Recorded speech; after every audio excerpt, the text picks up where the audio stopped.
So yun nga po mga kaparokya, kamusta po kayo?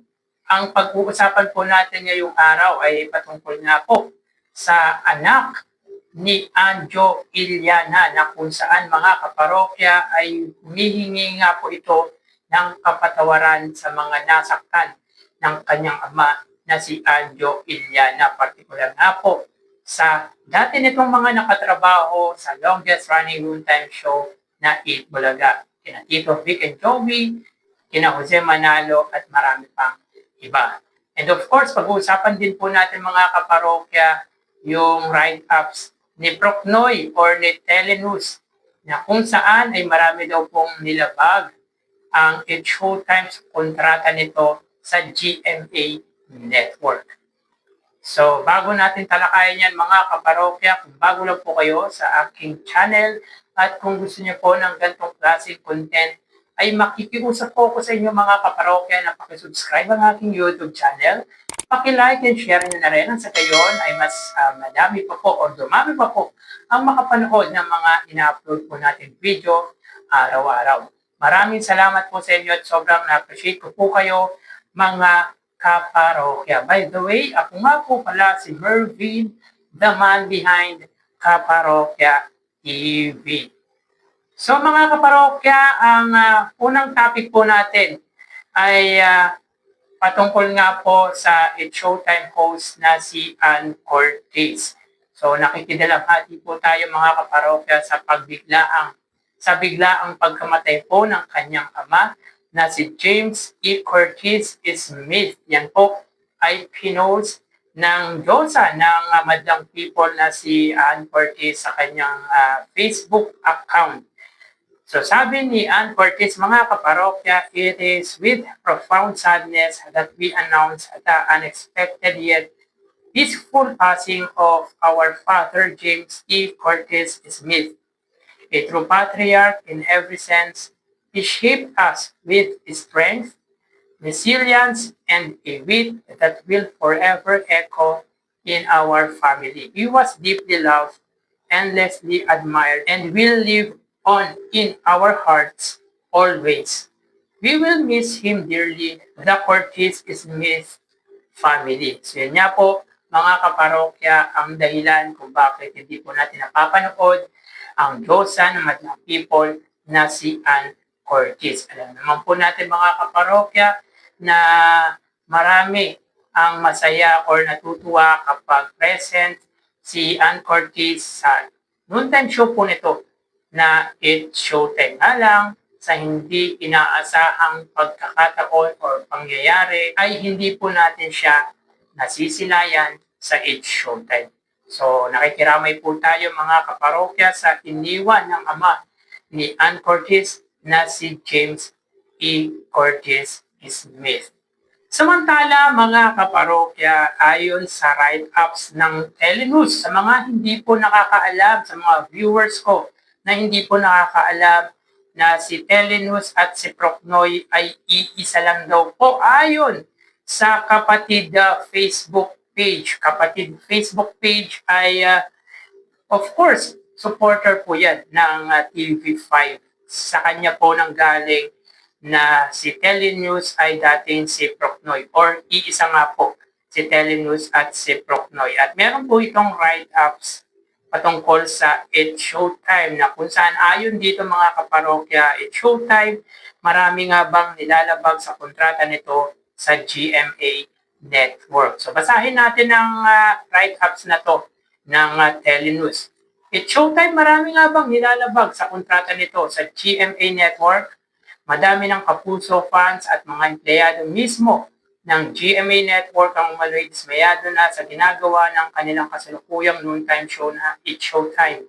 Bulong-bulungan umano mismo sa bakuran ng Kapuso Network ay dismayado umano silang nakikitang pinopromote ng It Showtime ang ilang channel or ibang channels o network dahil ayon sa kanila ay labag ito sa kanilang kontrata. Alam niyo naman po mga kaparokya na napapanood niya po ang It Showtime sa 3 TV stations dito sa bansa, ang All TV, A to Z at GMA Network. Walang umano sa usapan o kasunduan na pwede nilang i-promote o banggitin ang mga istasyon o channels kung saan umiere ang noontime show at ang iba pang kapamilya programs. Well, mga kaparokya, for me, hindi naman na po ito big deal sa GMA Network since iisa lang naman po ang noontime show ng tatlong TV stations na ito. Kaya hindi na rin naman din po maiiwasan kung mabanggit yung ibang channels na ito. Napansin din ng mga kapuso fans at employees na makailang beses nang umeere at lumalabas sa GMA mismo ang Christmas slogan ng kapamilya nitong nakaraang buwan. Tumagal umalito ng ilang segundo rin at takaw pansin. Lumabas din sa GMA ang news studio ng ABS-CBN News Channel o ANC nitong nakaraang buwan lamang. Nagtataka rin umano ang mga empleyado ng GMA kung bakit hindi ito nakita o napansin ng feature gayong may monitor naman sa Technical Operations Center o TOC at bakit ito ang naging feed bago pa lumabas ang nararapat na programa sa noontime. Well, mga kaparokya, napanood po natin yung biglaang paglabas nga po ng ANC sa GMA Network. Pero mga kaparokya, hindi naman din po control ng ABS-CBN or ng GMA rather yung mga ganitong pangyayari. So another not big deal to para sa GMA Network dahil hindi lahat ay pwedeng kontrolin ni naman. So siguro mga kaparokya, dapat maging aware na lang po ang ABS-CBN patungkol nga po dito. At once lang naman po nangyari yun, kaya given na yun. Dagdagan pa nila umano ang mga paningit na pagbabanggit ng mga host para lamang i-promote ang iba nilang mga programa o pelikula gayong naka-broadcast umano ito sa GMA. Hindi malinaw umano sa kanila kung may pahintulot ito o wala. Minsan kasi mga kaparokya, parang binanggit ni Kim Chu yung programa po nito sa TV5. Pero hindi rin naman po makokontrol ni Kim Chu yung ganon sapagkat naka-live po yung episode nila. Pero ni-recognize naman po yun ng It Showtime at ng ABS-CBN. Kumbaga hindi po nila binaliwala yung patungkol nga po doon. Tila hindi maganda ito kung may nilabag nga ba sa kontrata ang sabing noontime show. Hindi rin umano nagustuhan ng mga kapuso fans at employees nito ang pakikisawsaw ng noontime show host sa usaping politika dahil sa ganyan mga usapin ay dapat tinatalakay umano yan dapat sa GMA Public Affairs at GMA Integrated News at hindi ng anumang programa gaya ng It's Showtime. Well mga kaparokya, si Vice Ganda lang naman po ang very vocal when it comes sa politics dito sa bansa. Siyempre kapag inumpisahan ni Vice Ganda, merong tutugon na co-host nito sapagkat hindi naman din po nila pwedeng baliwalain yung issue or yung pinag-uusapan or yung gustong itackle ni Vice Ganda dahil si Vice Ganda ang siyang face ng It's Showtime. At maganda nga po yun mga kaparokya, merong nagsasalita sa mga ordinaryong tao against sa gobyerno. Yung maling ginagawa mga kaparokya ng gobyerno, lalo na yung mga politikong mapanglamang sa kapwa nito na Pilipino. So, dyan mga kaparokya, maganda din na mayroong isang tumitindig para sa mga ordinaryong Pilipino. So, para sa akin mga kaparokya, hindi na rin naman siguro yan big deal. Tulad nga ng nangyayari ngayon mga kaparokya, puro patutsada ang ginagawa ni Vice Ganda against sa mga mapanlamang or sa mga corrupt na public official or public servant. Or hindi po natin sabihin na public servant, iba po ang public servant sa full politiko. Yun sa mga mapanlamang na politiko. Talagang very vocal as of today si Vice Ganda. At kung hindi pinapayagan or labag po yan sa GMA, sana mga kaparokya ay hindi pinag-uusapan yung patungkol nga po dito. Hindi nagsasalita ng ganyan si Vice Ganda. So, meaning mga kaparokya ay okay lang po sa management ng GMA at ng ABS-CBN ang maging bukas sa politika ang isang noontime show. Hindi natin pwedeng ikumpara ang It Showtime sa Eat Bulaga sapagkat magkaiba po ang way ng kanilang entertainment. Though, parehas po silang noontime show pero iba po ang approach ng It Showtime sa Eat Bulaga. Yet, si Tito Soto ay nasa gobyerno kaya isa po sa iniiwasan po ng Eat Bulaga ay ma-involve po sila sa politika.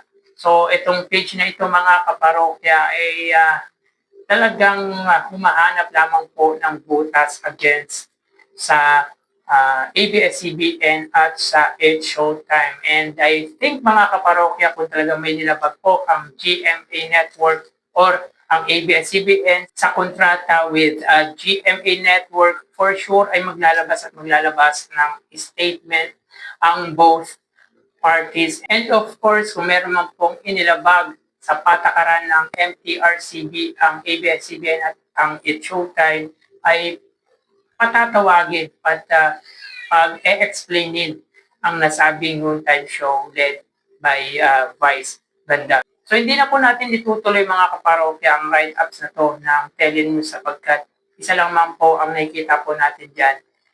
Hinahanapan lamang po nito ng butas ang ABS-CBN at ang It Showtime sa GMA Network para magkaroon o mawala nga po ang It Showtime sa GMA Network na sinusuportahan niya po ng page na ito.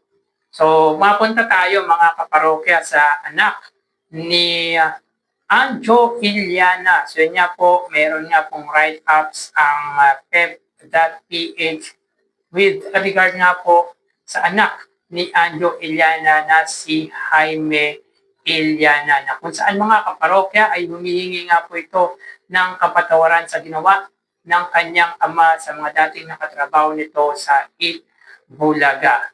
Ayon dito sa anak ni Anjo Iliana, yung tatay ko kasi at the end of the day is my dad. Sa ng 23 anyos. Sa bahay, tatay ko talaga siya. So nakita ko talaga yung pinagdadaanan niya. So alam nito mga kaparokya na struggle ang kanyang ama dahil kasama nga po nito ang kanyang ama sa bahay.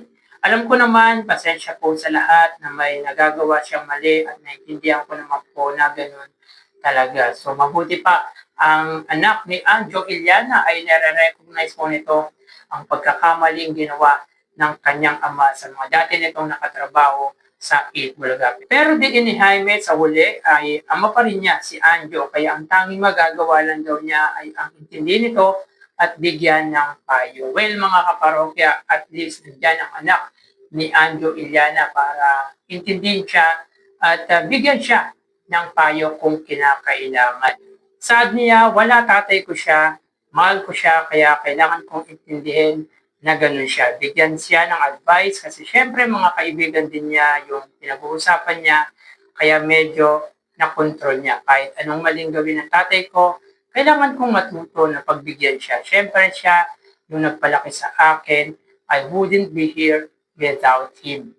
So yun nga po mga kaparokya, nakakatuwa sapagkat nandyan ang kanyang anak para bigyan ng advice ang kanyang ama sa mga maling ginawa nito sa mga dating nakatrabaho sa Eat Bulaga. At tulad niya po ng sinabi nito, ano man pong mali ang ginawa ng kanyang ama, still ama niya pa rin po ito at kailangan niya pong intindihin.